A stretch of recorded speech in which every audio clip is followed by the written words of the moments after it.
Who were the courageous individuals supporting Rosa Parks' boycott? Imagine standing up against a system designed to keep you separate and unequal. That's exactly what Rosa Parks did, but she didn't do it alone. The fight for justice involved many brave people who believed in change. Rosa Parks was more than a tired woman sitting on a bus seat. She was a leader in the civil rights movement and had worked as secretary for the Montgomery branch of the National Association for the Advancement of Colored People. She knew how unfair segregation was and had attended a workshop on integration at the Highlander Folk School in Tennessee. Just days before her arrest, she learned about the injustice done to Emmett Till, a young boy murdered for allegedly whistling at a white woman. That made her decision to refuse giving up her seat even more deliberate. The Women's Political Council, a group of black professionals, played a key role. They had been planning for this moment since 1946. In May 1954, they warned Montgomery's mayor that if bus segregation did not end, people would boycott the buses. When Rosa Parks was arrested, Joanne Robinson, the WPC president, quickly organized.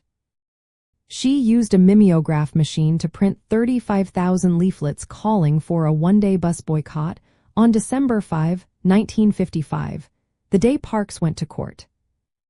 On that evening, community leaders like E.D. Nixon called a meeting at Holt Street Baptist Church. They decided to extend the boycott indefinitely. They created the Montgomery Improvement Association to lead the effort. They chose Dr. Martin Luther King Jr., a young minister, as their leader.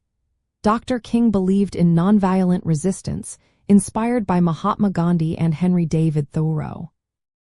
Attorney Fred Gray agreed to representing Rosa Parks in court. Meanwhile, Parks herself helped coordinate the carpool system that kept people moving during the boycott. The community's participation was astonishing. Nearly everyone refused to ride the buses. Instead, they walked, biked, carpooled, or used black-owned taxis.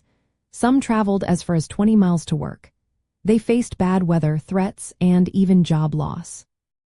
Rosa Parks lost her job at Montgomery Fair Department Store because of her stand. Many protesters, including Dr. King, were arrested for hindering the bus system. But the community stayed strong. In June 1956, the federal court declared bus segregation unconstitutional. The city appealed, but in November 1956, the Supreme Court upheld the decision. By December 20, 1956, buses in Montgomery were finally desegregated. The effort was a team victory. Leaders like E.D. Nixon, Joanne Robinson, Fred Gray, and thousands of everyday people showed that unity and courage could change laws. Rosa Parks' act of defiance sparked a movement that would inspire the nation and the world. Her supporters' bravery helped make history and pushed forward the fight for civil rights and equality.